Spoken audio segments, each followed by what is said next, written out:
Terminal Lama Semarang selalu punya suara sendiri saat malam.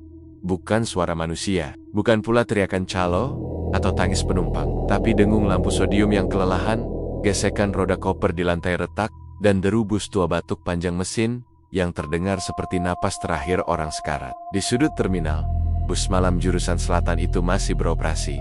Bus tua, trayek lemah, jalur yang melewati tanjakan, turunan, dan tikungan-tikungan yang oleh sopir disebut tikungan ingatan buruk. Mesinnya menyala, lampu kabin temaram, dan seperti biasa, kursi nomor 13 dibiarkan kosong. Malam itu, seorang perempuan muda berdiri cukup lama di depan pintu bus. Ransel kecil di punggungnya tampak terlalu ringan untuk perjalanan jauh. "Mas, kursi nomor berapa yang kosong?" tanyanya. Pelan. Sopir melirik Pak Wira. Pak Wira menggeleng sangat tipis. "Yang ini saja, Mbak, nomor 12, katanya cepat. Perempuan itu sempat melirik ke belakang. Kursi nomor 13 kosong, bersih, seolah menunggu. Ia tidak bertanya lagi. Tidak ada yang pernah bertanya dua kali tentang kursi itu. Pak Wira, kondektur senior, berdiri dekat pintu. Seragamnya kusam. Saku kirinya menggembung bukan oleh uang, tapi oleh sesuatu yang selalu ia bawa, namun tidak pernah ia keluarkan. Ia menghitung penumpang dengan kebiasaan lama. 1, 2, 3, hingga berhenti di angka 12. Bukan karena bus penuh, tapi karena tidak pernah boleh lebih dari itu. Sopir menoleh. "Belakang kosong, Pak." Pak Wira tidak menatap ke arah sana. "Iya," katanya pendek. Biarkan bus bergerak meninggalkan terminal.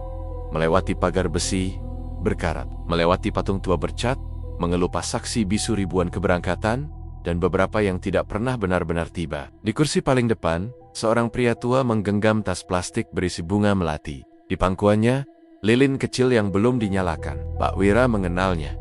Ia selalu naik bus ini, selalu turun di tempat yang sama. Tempat kecelakaan, tak pernah lebih jauh. Kecelakaan itu terjadi lebih dari 2 dekade lalu. Bus yang sama, trayek malam yang sama. Hujan turun tanpa jeda. Aspal licin seperti kaca, dan satu tikungan menurun yang hingga kini tak pernah banner-banner diperlebar. Meski korban terus bertambah, bus tergelincir, menabrak pembatas, terbalik. Penumpang kursi nomor 13 meninggal paling parah. Tubuhnya terjepit rangka. Identitasnya rusak. Nama di tiket tidak pernah cocok dengan data kependudukan. Seolah ia tidak tercatat sepenuhnya sebagai orang hidup. Sejak malam itu, kursi nomor 13 bukan lagi sekadar kursi. Bus melaju keluar kota.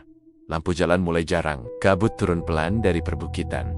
Radio sopir memutar lagu lawas. Suara penyanyinya serak seperti direkam dari ruangan tertutup tanpa ventilasi. Di tikungan pertama, lampu kabin mati. Gelap total. 2 detik, 3 detik.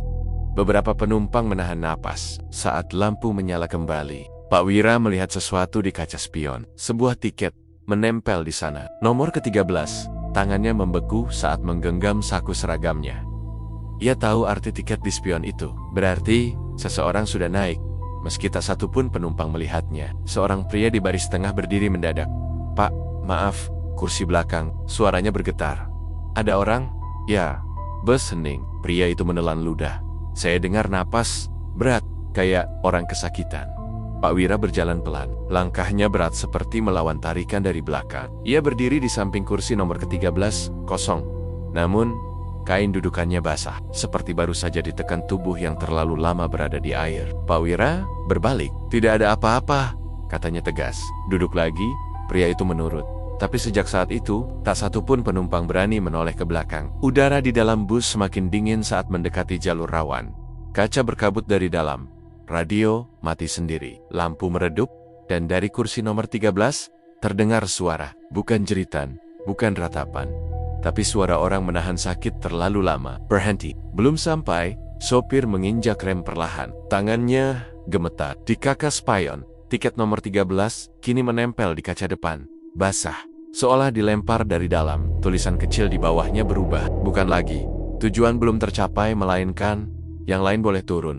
Bus berhenti sendiri, mesin mati, lampu padam. Pintu terbuka perlahan. Kriit. Di luar, tidak ada terminal, tidak ada halte, hanya jalan gelap, hujan, dan bau tanah basah bercampur besi. Satu persatu penumpang berdiri. Bukan karena disuruh, tapi karena merasa sudah sampai. Meski tak tahu di mana, mereka turun. 1, 2, 3. Tak satu pun menoleh ke belakang. Pria tua dengan bunga melati tersenyum kecil sebelum melangkah turun. Saat penumpang terakhir turun, pintu menutup sendiri. Di dalam bus kini hanya tersisa sopir dan Pak Wira. Kursi nomor 13 tidak lagi kosong. Ada sosok duduk di sana. Tubuhnya tidak utuh. Kakinya menyatu dengan lantai. Wajahnya kabur tertutup, embun dan bayangan. Tangannya terulur, memegang tiket. Giliran berikutnya, katanya pelan. Sopir menjerit. Pak Wira, tidak. Ia mengeluarkan tiket dari saku kirinya.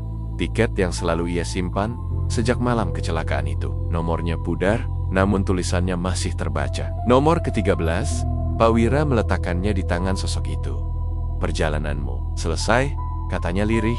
Bus menyala kembali, lampu stabil. Kursi nomor 13 kembali kosong. Pagi hari, bus itu ditemukan terparkir rapi di terminal tujuan. Mezendengen, tidak ada sopir. Daftar penumpang mencatat 12 orang turun di lokasi berbeda.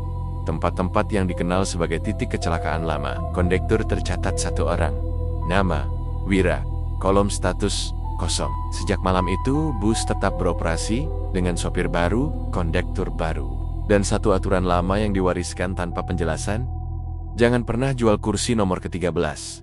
Karena bus itu bukan hanya mengantar yang hidup, tapi juga menyelesaikan perjalanan yang terputus di jalan. Dan ya, masih ada yang menunggu.